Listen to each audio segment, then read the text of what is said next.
मोक्षमार्गस्य नेतारं भेत्तारं कर्मभूभृतां ज्ञातारं विश्वतत्त्वानां वन्दे तद्गुणलब्धये। आचार्य उमास्वामी विरचित तत्वार्थ सूत्र मोक्षशास्त्र आपण बघतो. 8 नंबरचं सूत्र बघत होतो. सत्संख्या क्षेत्र स्पर्शन कालांतर भावाल्प बहुत्वैश्च. ह्या 8 नंबरचं जे सूत्र आहे ह्या सूत्राच्या द्वारे आपण काय करणार आहोत तर ज्ञानाची प्राप्ती, ज्ञान प्राप्त होण्याचे ह्याच्यामध्ये काय सांगितलेले आहेत, उपाय सांगितलेले आहेत. मुख्य कुठले सांगितले होते उपाय? ज्ञानप्राप्तीचा मुख्य उपाय कुठला आहे? प्रमाण आणि नय. त्याच्यानंतर मध्यम विस्तार रुचीवाल्यांसाठी निर्देश स्वामित्व साधनाधिकरण स्थिती आणि विधान. आणि त्याच्यापेक्षा आणखीन सूक्ष्म किंवा स्पष्ट बघायचं तर हे सत संख्या क्षेत्र स्पर्शन काल अंतर भाव अल्प आणि बहुत्व. हां, तर ह्याच्यामध्ये आपण पहिले 6 बघितले होते. सत संख्या, सत आणि संख्या काय सांगतोय, ह्याचा अर्थ काय आहे किंवा ह्याद्वारे आपल्याला कशाचं ज्ञान होतं? सत म्हणजे काय? प्रत्येक द्रव्याचं अस्तित्व ह्या विश्वामध्ये कसं आहे? कायम आहे. त्याचा कधीही, सतच शब्द काय सांगतोय की त्याचं अस्तित्व आहे, म्हणजे त्याचा कधीही नाश होणार नाही. मग सत शब्दाने आपल्याला समजलं की द्रव्याचं अस्तित्व अनादी अनंत आहे. आता संख्या हा शब्द काय सांगतो?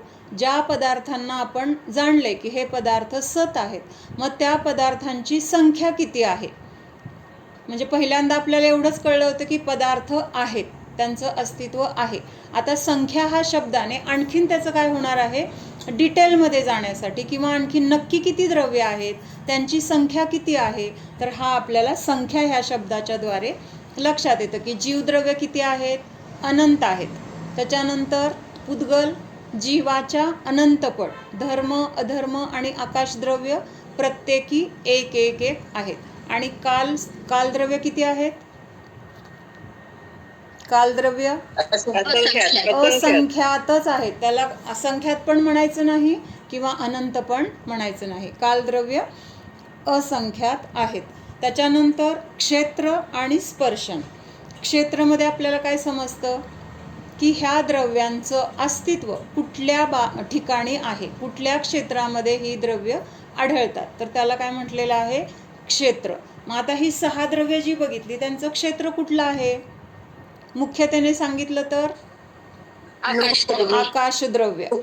आकाशद्रव्य अखंड, म्हणजे त्या आकाशद्रव्यामध्ये एक सर्वसाधारणपणे म्हटलं जातं की बाबा आकाशद्रव्यामध्ये. आणखीन सूक्ष्मतेने बघायला गेलं तर मग कुठे येणार आहेत ही, म्हणजे बाकीची 5 द्रव्य कुठल्या भागात आढळणार आहेत?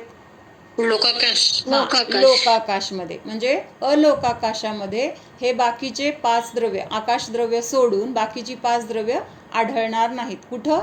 अलोकाकाशामध्ये. तर त्यांचं अस्तित्व किंवा त्यांचं क्षेत्र काय आहे तर लोकाकाश झालं. त्याच्यानंतर परत अजून आपण काय बघितलं होतं की जीवद्रव्य किंवा प्रत्येक एकेका द्रव्याचं क्षेत्र नक्की कुठलं आहे. म्हणजे आपण असं फोड करत जातो ना, प्रत्येक द्रव्याचं क्षेत्र बघायला गेलं तर त्यांचं अस्तित्व वेगळं वेगळं क्षेत्र असणार आहे. काही जीव कुठं आहेत? नरकात आहेत, काही स्वर्गात आहेत, काही मनुष्य गतीमध्ये, काही तिर्यंच गतीमध्ये. म्हणजे असं तिथं काय होणार आहे, परत त्या क्षेत्रामध्ये सुद्धा एक विशिष्ट ठिकाण येणार आहे. मग हे विशिष्ट ठिकाण आपण जेव्हा बघतो तर त्याला काय म्हटलेलं आहे मग? स्पर्शन. सर्वसाधारण क्षेत्र बघायचं म्हटलं तर आकाशद्रव्य किंवा लोकाकाश येईल. पण आणखीन त्याच्यामध्ये जर सखोल बघायला गेलं तर मनुष्य कुठे आढळणार आहेत? 2.5 द्वीपामध्ये आढळणार आहेत. 2.5 द्वीपाच्या बाहेर मनुष्यांचं अस्तित्व आपल्याला आढळणार नाही. मग ह्याला काय म्हणणार आहे? स्पर्शनमध्ये येणार, म्हणजे ठराविक. किंवा आता त्या आणखीन सूक्ष्म करत जाऊ शकतो आपण. मग आपण त्याच्यामध्ये काय बघितलं होतं? भरत क्षेत्र, जम्बूद्वीप बघितलं, भरत क्षेत्र बघितलं. त्याच्यानंतर परत भरत क्षेत्रामध्ये पण ठराविक देश, ठराविक देशामध्ये पण राज्यामध्ये परत जिल्हा, तालुका, आपलं गाव. आपल्या गावामध्ये सुद्धा अख्ख्या गावात आहे का आपण? नाही. तर आपल्या घरामध्ये सुद्धा, आपल्या रूममध्ये आपण ज्या ठिकाणी बसलोय ती जागा, म्हणजे त्यावेळेस त्याचं काय झालं, त्या जीवाचं ते क्षेत्र. हे कशामध्ये येणार आहे, स्पर्शनमध्ये येणार आहे. त्याच्यानंतर काल आणि अंतर. कालमध्ये काय येणार आहे, सर्व जीवांचं अस्तित्व कुठल्या काळामध्ये आहे, अनादी काळापासून अनंत काळापर्यंत त्यांचं अस्तित्व आहे. त्या अंतरमध्ये काय येणार आहे, अंतरमध्ये काय येणार आहे, एका वेळेला प्राप्त झालेली पर्याय दुसऱ्या वेळेला, म्हणजे दुसरी वेळ जेव्हा येते त्यामधला अंतर.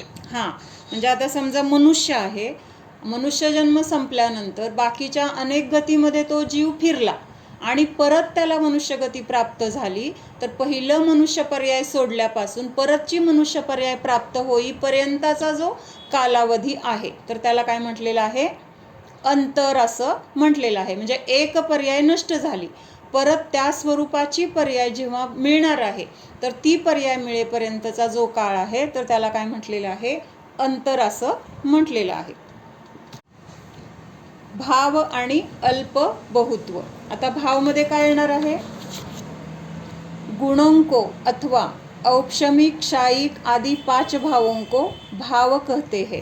भाव म्हणजे आपण काय घेतो, प्रत्येक द्रव्याचे जे जे गुण आहेत, तर त्या गुणांना काय म्हटलंय, त्या द्रव्याचा भाव, किंवा त्याचा दुसरा प्रतिशब्द काय आहे, त्या द्रव्याचा स्वभाव. कशाला म्हटलेला आहे, प्रत्येक द्रव्याचे जे विशेष गुण आहेत, तर ते गुण त्या द्रव्याचे काय झाले, त्याचा स्वभाव झाले. मग आता साखरेचा स्वभाव काय आहे, साखरेचा स्वभाव गोडी. जीवाचा स्वभाव ज्ञान दर्शन. पुद्गलाचा स्वभाव स्पर्श रस गंध वर्ण. म्हणजे हे त्या त्या द्रव्याचे गुण, ह्याला काय म्हटलेलं आहे, त्याचा तो भाव म्हटलेला आहे. मग जे द्रव्य असेल त्याचे गुण त्याच्यासाठी भाव झाले. त्याच्यानंतर क्षायिक, औपशमिक, क्षायोपशमिक हे जे जीवाचे 5 भाव आहेत, कुठले कुठले येणार आहे आपल्याला दुसऱ्या अध्यायामध्ये. औदयिक, औपशमिक, क्षायिक, क्षायोपशमिक आणि पारिणामिक. तर हे 5 भाव कुठं आढळतात, तर नियमाने जीवामध्येच आढळतात. म्हणून ह्या भावांना काय म्हटलेलं आहे, जीवाचे भाव असं म्हटलेलं आहे. मग आता पुढचा शब्द आहे अल्पबहुत्व. अल्पबहुत्व म्हणजे काय, कमी जास्तपणा. मग कुठं ही गोष्ट जास्त प्रमाणात आढळते, कुठं ही गोष्ट कमी प्रमाणात आढळते, असं त्या गोष्टीबद्दलचं ज्ञान करून घेणं. म्हणजे आपण हे सगळं कशासाठी करतोय, एखादी गोष्ट जाणण्यासाठी आपल्याला कुठल्या कुठल्या पद्धतीने तिची माहिती काढून घेतोय ना आपण, तर ते हे सगळे प्रकार आहेत. मग आपण अल्प म्हणजे कमी आणि बहुत्व म्हणजे त्याचं प्रमाण त्या क्षेत्रामध्ये जास्त असणं, तर ह्याला म्हटलेलं आहे अल्पबहुत्व. किंवा दुसऱ्या तऱ्हेने म्हटलं तर काय होणार, तुलना. इथं कमी आहे, इथं जास्त आहे, म्हणजे आपण काय करतोय, 2 गोष्टींची तुलना करतोय. म्हणजे हे जाणून आपल्याला कुठं काय आहे, कुठं नाही मिळत आहे, कुठं मिळतंय, हे आपल्याला जर बघायचं असेल तर त्या ठिकाणी जाण्यासाठी ही माहिती गरजेची आहे. म्हणून इथं अल्पबहुत्वच्या द्वारे ती वस्तू किंवा ते द्रव्य कुठल्या क्षेत्रामध्ये आढळतं किंवा कुठल्या क्षेत्रामध्ये आढळत नाही, हे आपल्याला लक्षात येतं. ह्याच्यासाठी आपण अजून वेगळ्या प्रकाराने थोडंसं समजून घेऊया की काय सांगितलं आहे. सत म्हणजे काय, अस्तित्व असणे. संख्यामध्ये काय सांगितलं जातं, त्याचं माप. माप म्हणजे किती आहेत, किती कुठं, म्हणजे संख्या म्हणजे त्यांचं द्रव्याचं परिमाण म्हणजे आता जीवद्रव्य किती आहेत, पुद्गल द्रव्य किती आहेत, अशी संख्या बघणं. म्हणून त्याला काय म्हटलेलं आहे, परिमाण असं म्हटलेलं आहे. क्षेत्र म्हणजे काय, साधारणपणे कुठल्या क्षेत्रामध्ये ते आढळतात, त्याला म्हटलेलं आहे क्षेत्र. स्पर्शन म्हणजे ठराविक काळामध्ये आत्ता कुठं आहेत, किंवा भूतकाळामध्ये कुठं होते, भविष्यामध्ये कुठं असणार आहेत, तर असं स्पेशल त्या त्या काळामधलं ते ठिकाण आपण जाणून घेणं, तर त्याला म्हटलेलं आहे स्पर्शन. त्याच्यानंतर काल म्हणजे काय, जीवन मर्यादा किंवा त्या द्रव्याची स्थिती किती आहे, तर अनादी अनंत. त्याच्यानंतर अंतरमध्ये काय म्हटलेलं आहे, एक पर्याय प्राप्त झाल्यानंतर पुन्हा तीच पर्याय किंवा तशी पर्याय प्राप्त होण्यासाठी मध्ये जो काही काळ गेलेला आहे, तर तो काळ मोजला तर त्याला अंतर असं म्हटलेलं आहे. त्याच्यानंतर भावमध्ये काय येणार आहे, त्या त्या द्रव्याचे गुण किंवा त्या त्या द्रव्याचा स्वभाव म्हणजे विशिष्ट प्रकारचे त्याचे गुण, ह्याला म्हटलेलं आहे भाव. मग आता जीवाचं उदाहरणार्थ आपण काय बघितलं, जीवामध्ये कुठला भाव आहे, म्हणजे आत्ता आपण कुठल्या अवस्थेमध्ये आहोत किंवा आत्ता आपल्या मनामध्ये किंवा आपल्या स्वभावामध्ये कुठला भाव आहे हे जाणून घेणं, तर तो काय झाला, आपला भाव झाला. मग आता जीवामध्ये 5 प्रकारचे भाव तर सांगितले. मग अशी बघितलं आपण औदयिक, औपशमिक, क्षायिक, क्षायोपशमिक आणि पारिणामिक असे हे भाव जीवामध्ये आढळतात. जीवाचेच आहेत सगळे असा अर्थ नाही आहे. त्याच्यामधला एक पारिणामिक भाव कसा आहे, तर तो जीवाचा खरा स्वभाव आहे. खरा स्वभाव आहे म्हणजे निगोदापासून सिद्ध अवस्थेपर्यंत हा पारिणामिक भाव काय असतो, तर जीवाला सोडून राहू शकत नाही किंवा जीवामध्ये त्याचं अस्तित्व कायम असतं. कुठला भाव सांगितला, पारिणामिक. मग हा पारिणामिक भाव सर्व जीवांमध्ये आढळतो. म्हणून कसा आहे हा, म्हणजे जास्त आढळतो. म्हणजे आता बाकीचे जे भाव आहेत 4 भाव, औदयिक भाव किंवा औपशमिक भाव, क्षायिक भाव आणि क्षायोपशमिक भाव, हे जे 4 भाव आहेत तर ते कुठं आढळणार आहेत, तर संसारी अवस्थेमध्ये. संसारी म्हणजे कुठलं, कर्मसहित जी अवस्था आहे तर त्या कर्मसहित अवस्थेमध्येच हे 4 भाव आढळणार आहेत. म्हणजेच क्षायिक भाव मात्र राहतो जीव सिद्ध अवस्थेमध्ये, पण तो अनादी काळापासून आहे का जीवासोबत, क्षायिक भाव नाही. जेव्हा सम्यक दर्शन प्राप्त होणार आहे, कुठलं, क्षायिक सम्यक दर्शन, तेव्हापासून तो जीवामध्ये आढळणार आहे, पण त्याच्यापूर्वी तो नव्हता. पण कायम आढळणारा कुठला भाव आहे, तर पारिणामिक भाव आहे. म्हणजे निगोदी अवस्थेमध्ये पण आहे, एकेंद्रिय, 2 इंद्रिय, 3 इंद्रिय, 4 इंद्रिय, पंचेंद्रिय सगळ्या प्रकारच्या जीवांमध्ये, सिद्धांमध्ये पण आढळणारा. म्हणून तो कसा आहे, संख्येने सगळ्यात जास्त कुठला येणार, मग सगळ्यात जास्त पारिणामिक येणार की नाही. आणि आता बाकीचे आपण नंतर बघूया कुठला जास्त आहे कुठला कमी आहे, पण पारिणामिक हा सर्वात जास्त संख्येने आढळणारा भाव आहे आणि बाकीचे मग कसं आहे त्याच्यापेक्षा कमी आहेत. म्हणजे आपण इथं फक्त अल्प काय आणि बहुत्व काय हे समजून घेण्यासाठी हे उदाहरणाने बघितले. मग आपण असं म्हणतो ना, ह्या क्षेत्रामध्ये हा पदार्थ भरपूर आढळतो किंवा ह्या क्षेत्रामध्ये हा पदार्थ कमी आढळतो. किंवा आता बर्फाळ प्रदेशामध्ये तिथं कसले प्राणी आढळतात जास्त, त्यांच्या अंगावर जास्त ते लोकर टाईप वगैरे असं, म्हणजे थंडीपासून रक्षण होण्यासाठी तिकडं तसं त्यांना तिथं शरीर मिळालेलं असतं. पण आपल्याकडं तसे आहेत का, आहेत, पण त्या मानाने संख्येने खूप कमी असतात. मग त्या क्षेत्रामध्ये तसे जीव जास्त आढळतात, आपल्या क्षेत्रामध्ये तसे जीव कमी आढळतात. म्हणजे असं तुलनेने समजून घेण्यासाठी काय आहे, तर अल्प आणि बहुत्वाचा वापर केला जातो. लक्षात येत आहे का, अवघड वाटतंय, अल्प आणि बहुत्व लक्षात येत आहे. म्हणजे आता अल्प बहुत्वासाठी काय उदाहरण दिले, महाराष्ट्र की जनसंख्या कितनी है, म्हणजे महाराष्ट्रातले लोक किती आहेत एकूण संख्येने. तर समजा एक आता आपण उदाहरणार्थ धरूया की बाबा 1 करोड आहेत. मग जे दुसरे राज्य आहेत, अजून राजस्थान आहे, मध्य प्रदेश आहे, मग तिथली लोकसंख्या किती आहे त्या त्या राज्याची, मग आपल्यापेक्षा जास्त असेल किंवा कमी असेल. मग तिथं आपल्यापेक्षा मोठं राज्य आहे किंवा जास्त लोक आहेत, आपल्याकडं कमी आहेत, किंवा आपल्याकडे मराठी बोलणारे जास्त आहेत, तिकडे हिंदी बोलणारे जास्त आहेत. तर ह्याच्यावरून काय होतं, तर अल्प आणि बहुत्व ह्याच्याद्वारे ते ज्ञान मिळवण्यासाठी उपयोग होतो. लक्षात येते ना. हां, ठीक आहे. मग आता एक सम्यक दर्शन म्हणून इथं उदाहरणासाठी घेतलेलं आहे. सम्यक दर्शन सत, ह्या सम्यक दर्शन कसं आहे, सत आहे. म्हणजे सम्यक दर्शन आपल्याला ह्या लोकांमध्ये, जीवांमध्ये आढळून येतं, म्हणजे त्याचं अस्तित्व आहे. सम्यक दर्शनाचं अस्तित्व आहे की नाही, सम्यक दर्शन आहे. म्हणूनच मग काय दिसते आपल्याला, चौथ्यापासून 14व्या गुणस्थानापर्यंतचे जीव आढळतात किंवा त्याच्यानंतर सुद्धा सिद्ध भगवान आढळतात. तर ह्याचं कारण काय आहे, सिद्ध भगवान होण्यापर्यंतची जी वाटचाल आहे तर ती कशामुळं आहे, तर सम्यक दर्शनामुळं आहे. म्हणजेच सम्यक दर्शनाचं अस्तित्व आहे. मग हे सम्यक दर्शनाचं अस्तित्व कुठं कुठं आहे, कुठं कुठं आढळतं हे सम्यक दर्शन, 4 गतीमध्ये आहे.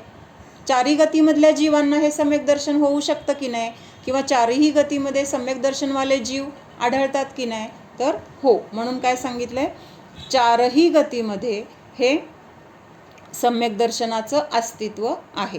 त्याच्यानंतर पुढचं काय आहे? संख्या. मग किती जीवांना सम्यक दर्शन आहे? म्हणजे प्रत्येक पंचेंद्रियांनाच प्राप्त होते सम्यक दर्शन. बरोबर. संज्ञी, पंचेंद्रिय आणि तिसरा मुद्दा कुठला होता?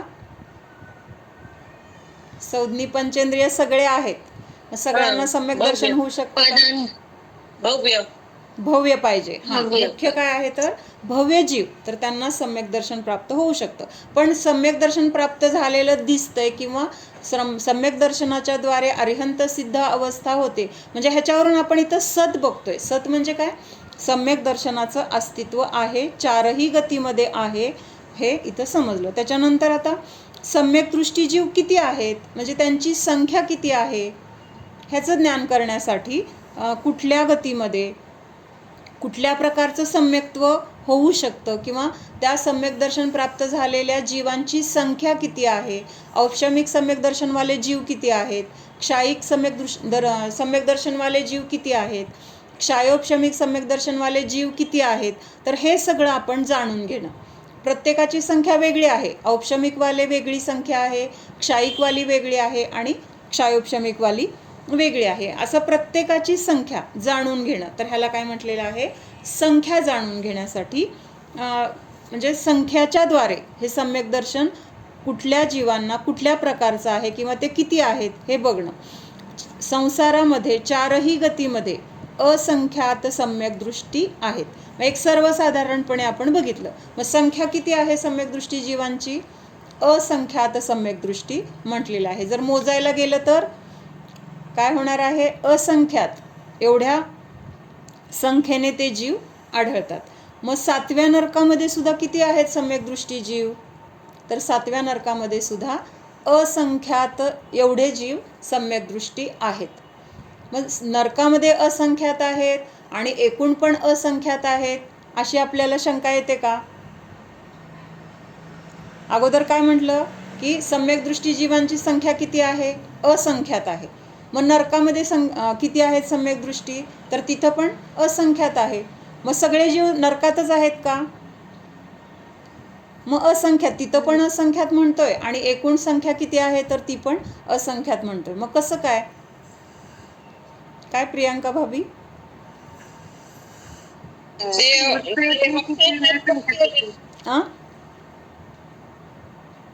मोजता येत नाही ते तर असंख्यातच बोलणार, मग कुठेही असो. म्हणजे असंख्यात ही संख्या पण एवढी मोठी आहे की नरकात किती आहेत? असंख्यात. स्वर्गामध्ये किती आहेत? असंख्यात. म्हणजे असं असंख्यात म्हटलं तरी सुद्धा त्यांची बेरीज केली, नरकातले असंख्यात आणि स्वर्गातले असंख्यात किंवा आता इथं तिर्यंच्या गतीतले आणि मनुष्य गतीतले सगळ्यांची जरी बेरीज केली तर त्यांची बेरीज किती येणार? असंख्यातच येणार. म्हणजे असंख्यात ही संख्या पण खूप मोठी आहे. कळतंय का? असंख्यात ही संख्या पण खूप मोठी आहे. म्हणजे आता आपण 1 आणि 1 बेरीज केली, किती आली? 2 आली. मग 2 ही संख्या पण काय आहे? एक अंकीच आहे. म्हणजे एक आकडा किंवा आता 1 आणि 2 ह्या 2 संख्यांची बेरीज केली, उत्तर आलं 3. मग 3 ही संख्या पण काय आहे? एक अंकीच आहे. तसं असंख्यात, नारकी, असंख्यात, स्वर्गातले असं सगळ्यांची बेरीज केली तरी त्यांची बेरीज किती येणार आहे? असंख्यातच येणार आहे. म्हणजे असंख्यात ही संख्या सुद्धा खूप मोठी आहे. त्यातले विभाग जरी केले तर त्याचे पण असंख्यात विभाग होतात. लक्षात येते का? म्हणजे 1 ते 9 हे तर एकांकी आकडे तर खूप कमी आहेत, 1 ते 9च आहेत. पण जसे जसे पुढचे 2 अंकी, 3 अंकी, 4 अंकी, 5 अंकी आपण बघत जाऊ तसे तसे त्यांचे भेद पण जास्त होणार की नाही? परवा आपण बघितलं होतं 1 ते म्हणजे 1 अंकी किती आहेत? 1 ते 9. 2 अंकी किती आहेत? 10 ते 99. म्हणजे 3 अंकी किती येणार? 100 पासून 999 पर्यंत. म्हणजे मधले 3 अंकीचे भेद जास्त झाले की नाही? आता तसं वाढत जाणार. तसं असंख्यातचे भेद पण कसे होणार आहेत? असंख्यात भेद होणार आहेत. त्यामुळं नरकामध्ये असंख्यात म्हटलं तरी बरोबर आहे, स्वर्गामध्ये असंख्यात म्हटलं तरी बरोबर आहे, त्या सगळ्यांची बेरीज करून असंख्यात म्हटलं तरी ते सुद्धा बरोबर आहे, कारण त्यांची बेरीज येणार तर असंख्यातच येणार आहे. त्याच्यानंतर क्षेत्र. मग आता हे सम्यक दृष्टीचं बघतोय ना आपण. मग सम्यक दृष्टी जीव कुठल्या कुठल्या क्षेत्रामध्ये आढळून येतात? असं विचारले. मग आता इथं सांगितलंय पहिल्यांदा तर 343 घन राजू प्रमाण हा जो लोकाकाश आहे, लोकाकाशाचं माप, क्षेत्रफळ किंवा घनफळ म्हणतात ह्याला. म्हणजे आपण पूर्वी ते क्षेत्रफळ वगैरे काढत होतो ना, घनफळ क्षेत्रफळ, तर तसं घनफळ ह्याचं काढलेलं आहे. तर किती आहे ते 343 घन राजू एवढं लोकाकाशाचं प्रमाण आहे किंवा त्याचं हे परिमाण, त्याचं माप आहे. आणि मग हे सम्यकदृष्टी जीव लोकाकाशामध्येच आढळणार. लोकाकाशाच्या बाहेर आढळतील का? अलोकाकाशामध्ये आढळणार का? नाही. त्यामुळं त्यांचं क्षेत्र काय सांगितलंय की 343 घन राजू प्रमाण ह्या क्षेत्रामध्ये, ह्या लोकाकाशामध्ये आढळतात. मग त्याच्यानंतर परत अजून काय सांगितलंय की आणखीन नक्की कुठं आढळतात? मग स्वर्गामध्ये, नरकामध्ये किंवा मनुष्यगतीमध्ये, तिर्यंचांमध्ये, असं तिथं परत आणखीन मग तो जीव प्रत्यक्षात कुठल्या ठिकाणात आहे? 7व्या नरकामध्ये आहे.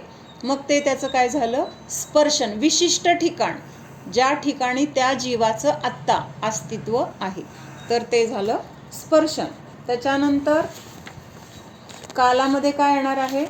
तर त्यांचा कालावधी आपण बघितला. आता आपण सम्यक दर्शन घेतलंय ना, मग सम्यक दर्शनाचा कालावधी कसा घ्यायचा? प्राप्त झाल्यापासून जोपर्यंत त्याचा कालावधी, म्हणजे ते सम्यक दर्शन टिकणार आहे, जोपर्यंत परत मिथ्यात्व अवस्था प्राप्त होत नाही, तोपर्यंतचा काय झालं? त्या सम्यक दर्शनचा कालावधी झाला. मग औपशमिकचं आपण बघितलं होतं, सगळ्यात कमी पण किती आहे? अंतर्मुहूर्त. आणि जास्तीत जास्त टिकेल तर ते पण किती आहे? अंतर्मुहूर्त. मग ह्या अंतर्मुहूर्तामध्ये कसं घ्यायचं? जघन्य अंतर्मुहूर्त आणि उत्कृष्ट अंतर्मुहूर्त. म्हणजे अंतर्मुहूर्ताचे पण भेद किती झाले? अनंत किंवा असंख्यात भेद आहेत. आता माझ्या आकडा लक्षात नाही आहे तसं, असंख्यात का अनंत, पण त्याचे पण भरपूर भेद होतात. मग सगळ्यात कमीवाला अंतर्मुहूर्त कुठला येणार? 2 समयाचा अंतर्मुहूर्त, किंवा 2 समयापासून जो असेल तर तो जघन्यमध्ये येणार. आणि उत्कृष्टमध्ये कुठला येणार? उत्कृष्ट अंतर्मुहूर्त कुठला येणार? 48 मिनिटं. 48 मिनिटाचा एक मुहूर्त झाला, आपण अंतर्मुहूर्त म्हणतोय. मग उत्कृष्ट अंतर्मुहूर्त कुठला येणार? 48च्या आत. हां, मग म्हणताना काय सांगायचं की 48 मिनिटाला एक समय कमी. 48 मिनिटाच्या आत बरोबर आहे, पण कुठंपर्यंत? एक समय कमी असेपर्यंतचा जो काल आहे, तर त्याला काय म्हटलेलं आहे? उत्कृष्ट अंतर्मुहूर्त. मग असं हे काय आहे? तर औपशमिकचा कालावधी आहे. पण त्याच्या म्हणजे लवकर पण सुटू शकेल, पण जास्तीत जास्त टिकलं तर किती असणार आहे? उत्कृष्ट अंतर्मुहूर्त. आणि क्षायिक सम्यक दर्शनाचं काय येणार आहे? एकदा उत्पन्न झाल्यापासून परत ते कधी नष्टच होत नाही, त्यामुळे क्षायिक सम्यक दर्शनमध्ये अंतर पडणार नाही. आपण आता अंतरचा भेद बघणार आहे ना, म्हणजे एकतर कालावधी म्हणजे एक सर्वसाधारण कालावधी बघितला, उत्पन्न झाल्यापासून नष्ट होईपर्यंतचा कालावधी, तर ते कशामध्ये येणार? काळमध्ये येणार. मग आता क्षायिक सम्यक दर्शनाचं कसं येणार आहे? एकदा क्षायिक सम्यक दर्शन उत्पन्न झालं पण ते नष्टच होत नाही. औपशमिकमध्ये कसं येणार अंतरचं? औपशमिक सम्यक दर्शन प्राप्त झालं, अंतर्मुहूर्तानंतर ते नष्ट झालं, आणि परत तो जीव काही कालावधीनंतर, समजा 1 वर्षानंतर त्याला परत औपशमिक सम्यक्त्व प्राप्त झालं, तर ते प्राप्त झाल्यानंतर मध्ये जो नष्ट झाल्यापासून परत उत्पन्न होण्यापर्यंतचा जो काळ गेला, समजा आता आपण 1 वर्ष म्हटलं, तर 1 वर्ष हे काय झालं? औपशमिक सम्यक दर्शनासाठी 1 वर्ष हे अंतर झालं. मग असं क्षायिक सम्यक दर्शनामध्ये अंतर येणार का? नाहीच येणार, कारण ते नष्टच होणार नाही. त्यामुळे नष्ट झाल्यानंतर परत उत्पन्न होईपर्यंतचा कालावधी येण्याचा प्रश्न येत नाही. पण बाकीच्या सम्यक्त्वामध्ये सम्यक्त्व सुटले, जीव मिथ्यात्वामध्ये आला, मग तो मिथ्यात्वातून पुन्हा सम्यक्त्व प्राप्त होईपर्यंतचा जो काळ आहे, तर त्याला अंतर असं म्हटलं आहे. सम्यक्त्व सुटून मिथ्यात्वातून पुन्हा सम्यक्त्वापर्यंत येण्याचा कालावधी म्हणजे तेवढे अंतर पडले, तेवढा तिथं काय पडला? गॅप पडला, की ज्या काळामध्ये सम्यक दर्शन नव्हतं. म्हणजे सुटल्यापासून परत होईपर्यंतचा जो गॅप आहे, तर त्याला अंतर असं म्हटले आहे. क्षायिक सम्यक दर्शन झाल्यानंतर ते नष्ट होत नाही, म्हणून क्षायिक सम्यक दर्शनामध्ये अंतर हा भेद येणार नाही. औपशमिक सम्यक दर्शन सुटल्यानंतर ते परत प्राप्त होण्यापर्यंत मध्ये कमीत कमी पल्योपमचा असंख्यातवा भाग जाऊ शकतो. आता हे पल्य वगैरे काय आहे तर सागर वगैरे जे माप आहे ना, आपण काळ मोजण्यासाठी 1 सागर 2 सागर असं म्हणतो, तसं हे पल्य पण एक काय आहे तर माप आहे, पण सागरापेक्षा हे खूप लहान आहे. म्हणजे एक औपशमिक सम्यक दर्शन एकदा सुटल्यानंतर परत प्राप्त होण्यासाठी मध्ये काळ किती जाऊ शकतो तर त्यांनी सांगितलं की पल्योपमचा असंख्यातवा भाग, म्हणजे पल्य जे काही पल्य ही संख्या आहे तर त्याचे इतके भेद केले की असंख्यात भेद केल्यानंतर त्यातला एक काळ जो असेल तर तेवढा काळ संपला की परत सम्यक दर्शन ते प्राप्त होतंच किंवा होऊ शकतं. आणि ह्या काळाला काय म्हटलेलं आहे, अर्धपुद्गल परावर्तन एवढा काळ. असं का म्हटलेलं आहे, कारण एकदा जर सम्यक दर्शन प्राप्त झालं तर जास्तीत जास्त तो जीव ह्या संसारामध्ये अर्धपुद्गल परावर्तन एवढाच राहू शकतो. त्यानंतर तो ह्या संसारात राहणार नाही. म्हणजेच त्याचा अर्थ काय होतो, तेवढ्या काळामध्ये तो जीव नियमाने मोक्षाला जाणार. मग जास्तीत जास्त राहू शकेल तर किती, अर्धपुद्गल परावर्तन एवढा काळ.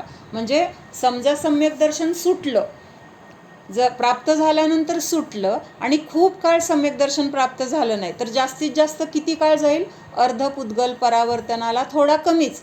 कारण तेवढ्यात ते सम्यक दर्शन प्राप्त होऊन परत क्षायिक सम्यक दर्शन प्राप्त होऊन तो जीव कुठे जाणार आहे, मोक्षाला जाणार आहे किंवा सिद्धगतीला प्राप्त होणार आहे. त्यामुळं अर्धपुद्गल परावर्तनापेक्षा जास्त काळ सम्यक दर्शन प्राप्तीसाठी परत जाणारच नाही.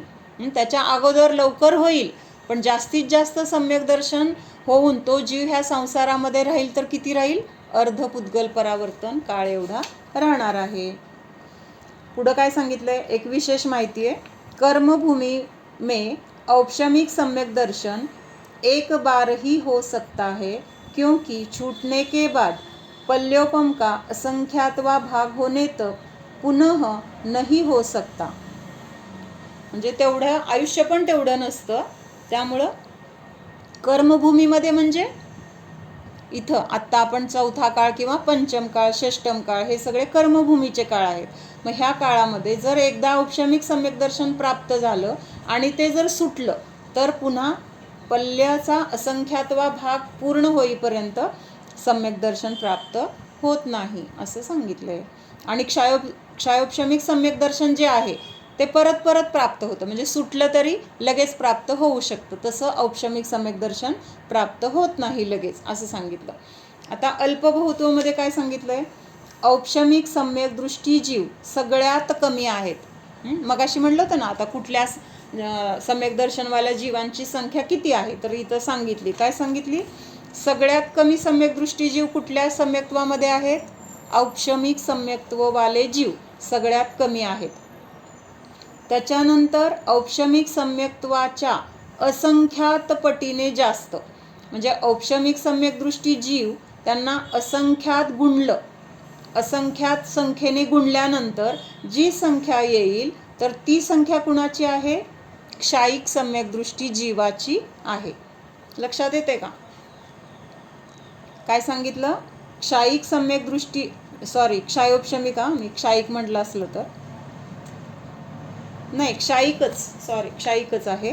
काय सांगितलंय, औपशमिक सम्यक दृष्टी जीव सगळ्यात कमी आहेत आणि क्षायिक सम्यक दृष्टी जीव किती आहेत, औपशमिक सम्यक दृष्टी जीवांच्या असंख्यात पटीने जास्त.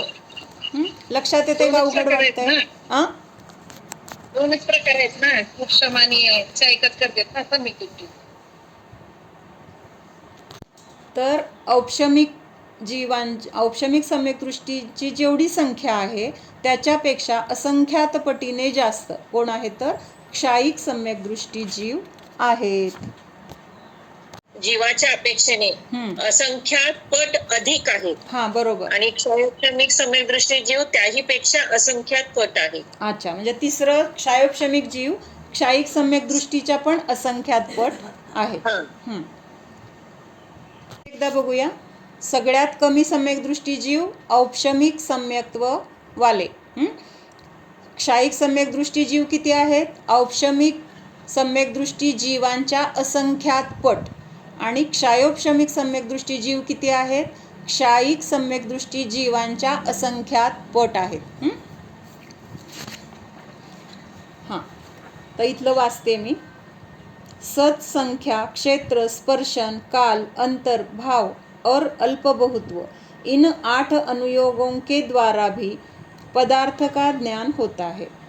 सत और संख्या यह द्रव्य गुण पर्याय के सत्व की अपेक्षा से उपभेद है. सत सामान्य और संख्या विशेष. हे लक्षात आले ना सगळ्यांच्या? म्हणजे सामान्यपणे द्रव्य त्यांचं अस्तित्व आहे. मग परत विशेष काय बघितलं? प्रत्येक द्रव्याची संख्या किती आहे हे त्याच्यामध्ये आपण विशेष बघितलं, म्हणून तिथं सामान्य आणि विशेष असं सांगितलेलं आहे. क्षेत्र और स्पर्शन यह क्षेत्र का उपभेद है. क्षेत्र सामान्य है और स्पर्शन विशेष है. सामान्यपणे सगळे द्रव्य कुठं आहेत? तर आकाशद्रव्यामध्ये. त्याच्यानंतर परत विशेष म्हणजे प्रत्येक द्रव्याचं त्या ठिकाणी कुठल्या ठिकाणी अस्तित्व आहे, तर ते काय झालं? त्याचं विशेष झालं. मग आता आपण कुठे आहोत? सर्वसाधारणपणे बघितलं तर लोकाकाशामध्ये आहोत. मग हे कॉमनमध्ये बघितलं म्हणजे कुठं आहोत? तर लोकाकाशामध्ये आहोत. मग आता स्पर्शनमध्ये काय येणार की आपलं स्पेशल आता कुठं आहोत आपण? मध्य लोकामध्ये, त्याच्यानंतर जम्बूद्वीपामध्ये, आपल्या गावामध्ये, आपल्या घरामध्ये. मग आत्ता आपलं घर जे आहे किंवा आपण आत्ता ज्या क्षेत्रामध्ये आहोत तर ते क्षेत्र काय झालं? त्याला स्पर्शन म्हटलं. म्हणजे विशेष क्षेत्र. हे अगोदरचं जे आहे ते सामान्य म्हणजे सर्वसाधारण. कुठे आहोत? कुठल्या देशात आहोत? तर भारतात आहोत. मग भारतात आहोत हे पण बरोबरच आहे, चुकीचं नाही आहे. पण आत्ता आपण अखंड भारत व्यापलेला आहे का? नाही आहे. आपण फक्त आपल्या घरामध्ये ठराविक एका ठिकाणी आत्ता आपण बसलोय. मग ते क्षेत्र म्हणजे काय झालं? तर आपलं विशिष्ट क्षेत्र आपल्यासाठी स्पर्शन म्हणून येणार किंवा तिथं आपण आहोत. क्षेत्राचं विशेष सांगितलं आपल्या संबंधी. हां, म्हणजे आता कुठलं द्रव्य कुठल्या क्षेत्रामध्ये त्या काळामध्ये आहे. म्हणजे आता तू काल कुठे होती? तर ते तुझं कालचं विशेष क्षेत्र झालं. आज तू कुठं आहे? तर ते आजचं तुझं स्पर्शन. कालचं स्पर्शन वेगळं असेल, आजचं वेगळं असेल, उद्याचं वेगळं असेल. आज आपण मनुष्यगतीमध्ये आहोत किंवा मध्य लोकात आहोत तर ते आत्ताचं आपलं विशेष झालं. आणि कदाचित आपलं जेव्हा मृत्यूनंतर आपण देवगतीत असेल मग तिथला स्वर्गलोक आपल्यासाठी काय झाला? तर तेव्हा ते स्पर्शन झालं आपलं. लक्षात येते का? म्हणजे असं सामान्य आणि विशेष असं वेगळा फरक आहे. एवढाच फरक आहे. संबंध कशाचा आहे? क्षेत्राचा आहे. पण एक कॉमनमध्ये झालं. भारत म्हणजे कॉमन झालं. आणि आपलं गाव, आपलं घर, आपलं ठिकाण हे कशामध्ये येणार? स्पर्शनमध्ये येणार. असं विशेष फरक येतो. दोन्हीही क्षेत्राला संबंधितच आहे. आता मागचं पण सत आणि संख्या हे दोन्ही पण कशाचं आहे? त्या द्रव्यांचंच आहे. सत म्हणजे सगळी द्रव्य, जीवापासून कालद्रव्यापर्यंत सगळी त्यात आली. पण संख्या सगळ्यांची सेम आहे का? जीवांची संख्या वेगळी आहे, पुद्गलाची वेगळी आहे. मग हे काय झालं? त्याचं विशेष झालं. प्रत्येक द्रव्याची संख्या हे काय झालं? त्याची विशेष झाली. म्हणून तिथं संख्या आणि सतमध्ये हा फरक आहे. पण दोन्ही प्रकार काय आहेत? त्या द्रव्याचंच काहीतरी आपण माहिती जाणून घेतोय. तसं इथं क्षेत्रासंबंधी कॉमनमध्ये एक वेगळं येणार आहे आणि त्या द्रव्याचं विशिष्ट क्षेत्र वेगळं असणार आहे, तर ते स्पर्शनमध्ये येणार आहे. त्याच्यानंतर काल आणि अंतरमध्ये पण असंच आहे. सर्व जीवांचा साधारण काल समान आहे. कसा? अनादि अनंत. प्रत्येक द्रव्य कसं आहे? सत आहे. ह्याच्यामध्येच काय आलं? सतमध्येच त्याचं अनादि अनंत अस्तित्व लक्षात येतं. पण अंतरमध्ये काय येणार आहे? त्या द्रव्याची त्या रूप परत तशीच पर्याय प्राप्त होणं. म्हणजे हे द्रव्यामध्ये काल हे कशामध्ये येणार? तर द्रव्याला धरून येणार. किंवा तिथं आपण मध्ये बघितलं होतं ना, द्रव्यार्थिक नय आणि पर्यायार्थिक नय. म्हणजे जिथं द्रव्य दाखवून दिलं जातं तर त्याला द्रव्यार्थिक म्हटलंय. मग कालामध्ये काय येणार आहे? सगळ्या द्रव्यांचं स्थिती किंवा कालावधी. मग ते अनादि अनंत म्हणजे तिथं द्रव्याला दाखवून दिलं. पण इथं अंतरमध्ये काय येणार आहे? त्याची ती विशिष्ट पर्याय. म्हणजे ह्याच्यामध्ये काय येणार? पर्यायार्थिक नाही. म्हणजे अंतरमध्ये आपण पर्यायाला बघून ती पर्याय परत प्राप्त होण्यापर्यंतचा जो कालावधी जाणार आहे तर त्या गॅपला काय म्हटलेलं आहे? अंतर. म्हणजे आपण ह्या घरातून बाहेर पडलो, सकाळी बाहेर पडलो आणि संध्याकाळी घरी परत आलो. मग सकाळपासून घरात नव्हतो, मग घरातून बाहेर पडल्यापासून घरी परत येईपर्यंतचा जो काही 7-8 तास असतील, 5-6 तास असतील, पण 5-6 तास आपण घरात नव्हतो, म्हणून परत येईपर्यंतचा जो कालावधी आहे तेवढा काळ आपण घरात नव्हतो, म्हणजे तेवढा गॅप पडला. कशामध्ये गॅप पडला? आपण इथं घरामध्ये नाही, ह्याच्यासाठी आपलं तिथं अस्तित्व तेवढ्या काळासाठी नव्हतं. मग परत घरात येईपर्यंतचा जो काळ आहे तर त्या काळाला काय म्हटलं? अंतर म्हटलं. असं प्रत्येक गोष्टीमध्ये लावू शकतो आपण, फक्त मनुष्यामध्येच नाही. आता मनुष्यगती आहे, मरून आपण देव झालो, देव म्हणून परत मनुष्य होणार. मग आता देवगतीमध्ये जेवढं काही आपण आयुष्य भोगलं, कितीतरी सागराचं, 20 सागर, 15 सागर, 10 सागर, जे काही आयुष्य भोगून आपण परत मनुष्य झालो, मग एक मनुष्य पर्याय सुटून दुसरी मनुष्य पर्याय प्राप्त होईपर्यंतचा मधला जो कालावधी आहे तर त्या कालावधीला काय म्हटलेलं आहे? अंतर म्हटलेलं आहे. मग समजा 10 सागर आपण देवगतीमधलं आयुष्य भोगलो, तर मनुष्य परत होईपर्यंतचा किती अंतर गेला? 10 सागराचा अंतर गेलं, म्हणून त्याला काय म्हटलेलं आहे? 10 सागर हे अंतर पडलं. कशासाठी? परत मनुष्य होण्यासाठी तेवढा गॅप पडला, त्याला अंतरमध्ये घेतलेला आहे. लक्षात येतंय?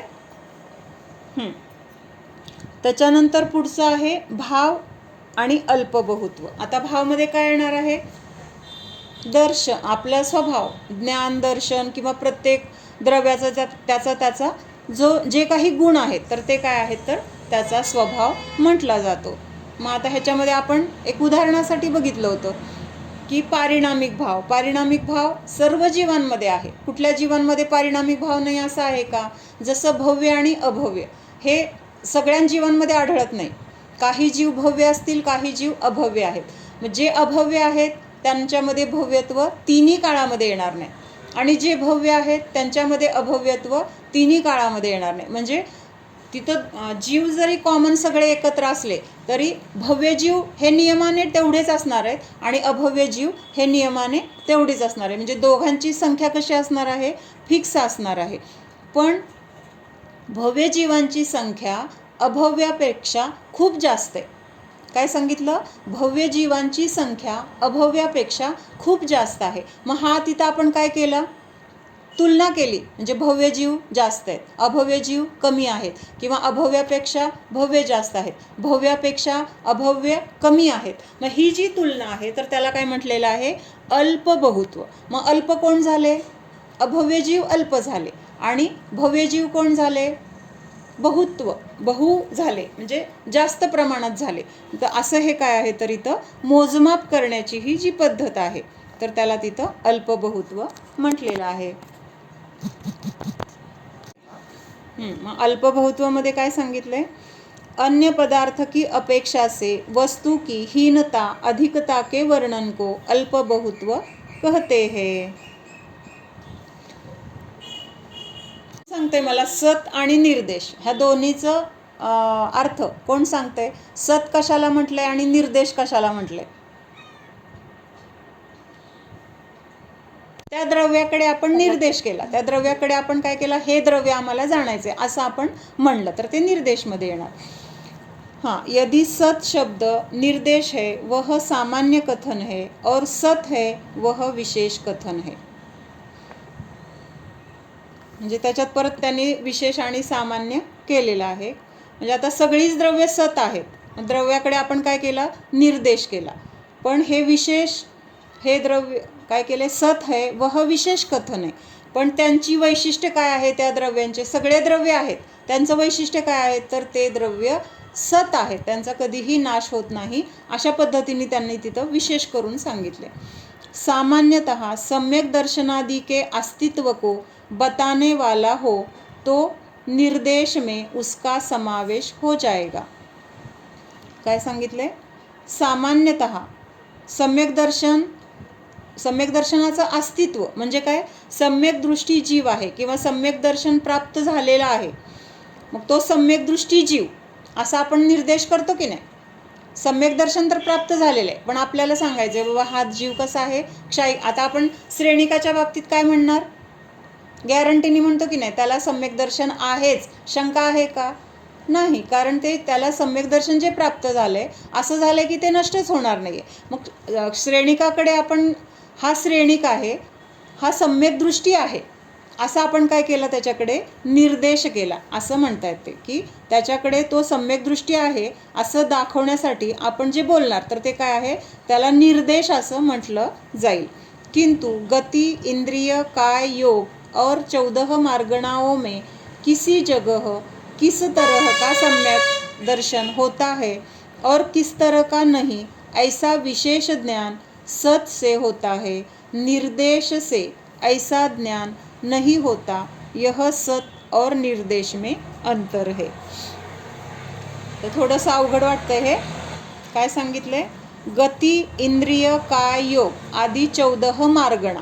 मार्गणा कशाला म्हणतात, तर जीवांचा शोध ज्या ठिकाणी घेतला जातो, म्हणजे जीव कुठं कुठं आढळतात, तर असं जर बघितलं तर 4 गतीमध्ये आढळतात. त्याच्यानंतर 1 पासून 5 इंद्रियवाल्यामध्ये पण जीव आढळतात. त्याच्यानंतर अजून योग म्हणजे काय, मनोयोग, वचनयोग, काय योग, अशा योगांवाले पण जीव असतात. म्हणजे अशा पद्धतीने जीवांचा शोध घेतला जातो किंवा जीवांना आपण जाणण्यासाठी ह्या गोष्टींची मदत घेतली जाते. तर त्यांना काय म्हटलेलं आहे, मार्गणा. थोडा अवघड विषय, एवढं ऐकून समजलं ठीक आहे, नंतर कधीतरी डिटेलमध्ये होईल हा विषय. पण जीव कुठं कुठं आढळतात असं शोधण्यासाठी ज्या ज्या विषयांचा किंवा ज्या ज्या प्रकारांचा आपल्याला तिथं आधार घ्यावा लागतो तर त्यांना काय म्हटलेलं आहे, मार्गणा. आणि ह्या मार्गणा किती आहेत, तर 14 आहेत. 14 प्रकाराने आपल्याला जीवाला शोधता येतं. मार्गणा म्हणजे काय, थोडक्यात तर शोध घेणे. कुणाचा, तर जीवांचा. मग किती इंद्रियवाला जीव आहे किंवा कुठल्या गतीमधला जीव आहे, त्याला किती योग आहेत, किंवा अस्ति काय, आता काय मध्ये काय येणार आहे इथं, हां, तर म्हणजे थोडक्यात एवढं लक्षात घ्या की ह्याच्याद्वारे आपल्याला जीवांच्या अस्तित्वाचा शोध लागतो. म्हणजे जीव कुठं कुठं आढळू शकतात त्यांची माहिती मिळते. मग अशा गतीमध्ये किंवा अशा ठिकाणी कुठं सम्यक दर्शनवाले जीव आढळतात आणि कुठं नाही. आता निगोद्यामध्ये सम्यक दृष्टी जीव आढळणार का, एकेंद्रियामध्ये सम्यक दृष्टी जीव आढळणार का, म्हणजे असं तिथं आपल्याला माहिती काढण्यासाठी ह्याचं ज्ञान होणं किंवा हे आहे मार्गणा वगैरे. मग इथं काय सांगितलं आहे त्यांनी, गती, इंद्रिय, काय, योग आदि 14 मार्गणाओं में किस जगह किस तरह का सम्यक दर्शन होता है और किस तरह का नहीं, ऐसा विशेष ज्ञान सत से होता है, निर्देश से नहीं. म्हणजे हा औपशमिक सम्यक दृष्टी जीव आहे किंवा तिर्यंच्या गतीमध्ये औपशमिक सम्यक दर्शन, क्षायिक सम्यक दर्शन, असं जर आपल्याला बघायचं म्हटलं तर निर्देशच्या द्वारे कळणार नाही असं त्यांना म्हणायचं आहे. पण सतच्या द्वारे आपल्याला त्यांचं अस्तित्व लक्षात येणार आहे. सत म्हणजे त्या सम्यक दर्शनाचं अस्तित्व त्या जीवामध्ये आहे किंवा नाही हे आपल्याला लक्षात येणार आहे, पण निर्देशच्या द्वारे असं लक्षात येणार नाही. तर थोडक्यात बघायचं म्हटलं तर क्षायिक सम्यक दर्शन कुठल्या गतीमध्ये होणार, मनुष्य गतीमध्ये होणार, किंवा तिर्यंच्या गतीमध्ये होऊ शकणार नाही. म्हणजे सत म्हणजे त्याचं अस्तित्व, सम्यक दर्शनाचं अस्तित्व आहे तिर्यंच्या गतीमध्ये, पण क्षायिक सम्यक दर्शन तिथं होणार नाही. लक्षात येते ना, म्हणजे सतच्या द्वारे ज्ञान होईल पण निर्देशच्या द्वारे आपल्याला लक्षात येणार नाही. कारण हे ज्ञान म्हणजे आहे हे कळेल किंवा कसं कळणार आहे आपल्याला, जिनवाणीमध्ये सांगितलंय की तिर्यंच्या गतीमध्ये क्षायिक सम्यक दर्शन होणारच नाही. कारण क्षायिक सम्यक दर्शन प्राप्तीचा नियम काय आहे, पादमूलमध्ये व्हायला पाहिजे. केवली किंवा श्रुत केवली यांच्या पादमूलामध्येच सम्यक दर्शन, क्षायिक सम्यक दर्शन होऊ शकतं. म्हणजे त्याच्या पण अजून वेगळ्या पण अजून अटी आहेत, नंतर बघूया आपण. क्षायिक सम्यक दृष्टी म्हणजे विशिष्टच असला पाहिजे तो, विशिष्ट म्हणजे विशिष्ट पुण्यवान असल्याशिवाय पण क्षायिक सम्यक दर्शन होणार नाही.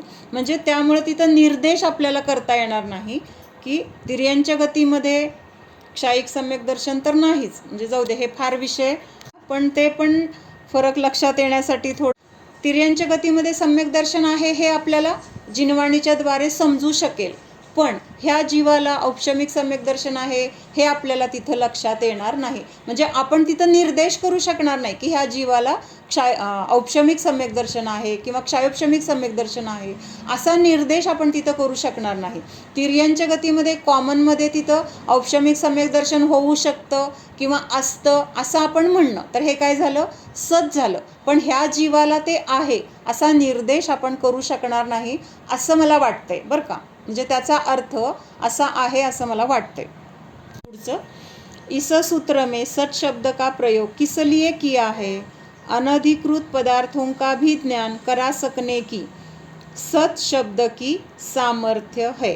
यदि इस सूत्र में सत शब्द का प्रयोग न किया होता तो आगामी सूत्र में सम्यक दर्शन आदि तथा जीवादि 7 तत्वों के ही अस्तित्व का ज्ञान निर्देश शब्द के द्वारा होता और जीव के क्रोध मान आदि पर्याय तथा पुद्गल के वर्ण गंध आदि तथा घट पट आदि पर्याय जिनका यह अधिकार नहीं है के अस्तित्व के अभाव का ज्ञान होता. इसलिए इस समय अनधिकृत पदार्थ जीव में क्रोधादि तथा पुद्गल में वर्णादि का ज्ञान कराने के लिए इस सूत्र में सत शब्द का प्रयोग किया है. अनधिकृत म्हणजे काय घेतलं इथं? आता हा अधिकार जीवद्रव्याचा आहे. पहिले 4 अधिकार कुठले आहेत? पहिल्या 4 अधिकारामध्ये जीवद्रव्याचं वर्णन आहे किंवा जीवतत्वाचं वर्णन आहे. त्यामुळं बाकी तत्वांचं इथं आत्ता वर्णन नसलं तरी पण त्यांचं पण ज्ञान म्हणजे ती द्रव्य पण आहेत किंवा त्या तत्वांचं पण अस्तित्व आहे हे आपल्याला इथं ह्या सत शब्दाच्या द्वारे लक्षात येते. मला काय म्हणायचं लक्षात आलं? त्याच्या अधिकारामध्ये आपण जीवद्रव्याचं किंवा जीवतत्वाचं वर्णन बघतोय. त्यावेळेस इथं आता अजीव, आश्रव, बंध, संवर, निर्जरा ह्यांचं बघतोय का वर्णन?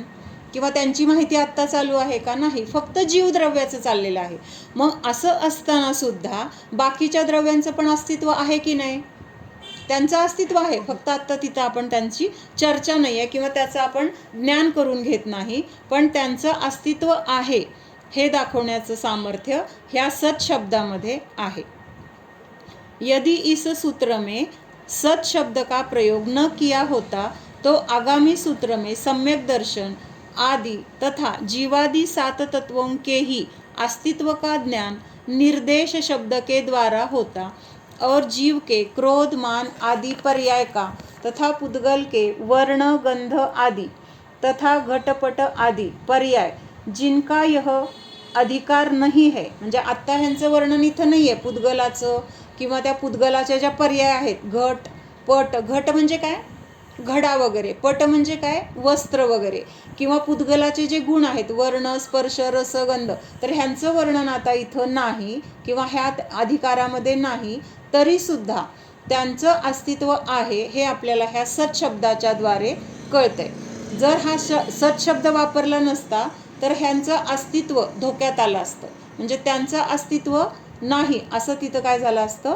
ज्ञान झालं असतं. म्हणून इथे सांगितलं की उनके अस्तित्व के अभाव का ज्ञान होता. म्हणजे त्यांचं अस्तित्व आहे हे आपल्याला स्वीकारायला अवघड झालं असतं. इसलिए इस समय अनधिकृत पदार्थ जीव में क्रोधादि तथा पुद्गल में वर्णादि का ज्ञान कराने के लिए इस सूत्र में सत शब्द का प्रयोग किया है. म्हणजे सर्वसाधारण ह्या सगळ्यांचं अस्तित्व आहे हे समजण्यासाठी इथं सत ह्या शब्दाचा प्रयोग केला आहे असं सांगतायत. ओम सावधान जाणा हा मी शुद्ध जीव आहे, जाणणारा आहे, मात्र जाणत आहे. जाणणे सोडून मी अन्य काहीही करणारा नाहीच. जाणा हा मी अकर्ता स्वरूप आहे, परद्रव्याचा कर्ता मी नाहीच. प्रत्येक द्रव्य स्वतंत्र आहे, स्वाधीन आहे. परिणमनासाठी कुठल्याही द्रव्याला अन्य द्रव्याची गरज नाही. मी परद्रव्याचे परिणमन करूच शकत नाही.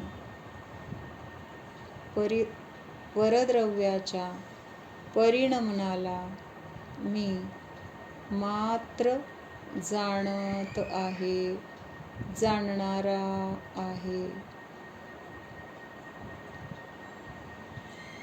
होता स्वयं जगत परिणाम, मैं जग का करता क्या काम.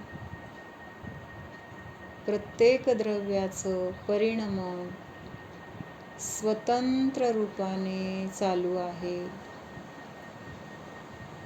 मी कुठल्याही द्रव्याचे परिणमन करणारा नाहीच. जाणणारा मात्र आहे, जाणा. प्रत्येक क्रिया जाणणारा मात्र आहे याची जाणीव ठेवायला पाहिजे. हा मी ज्ञाता द्रष्टा स्वरूप आहे.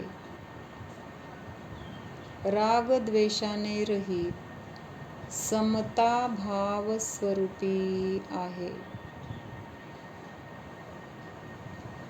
वीतराग स्वरूपोऽहम्.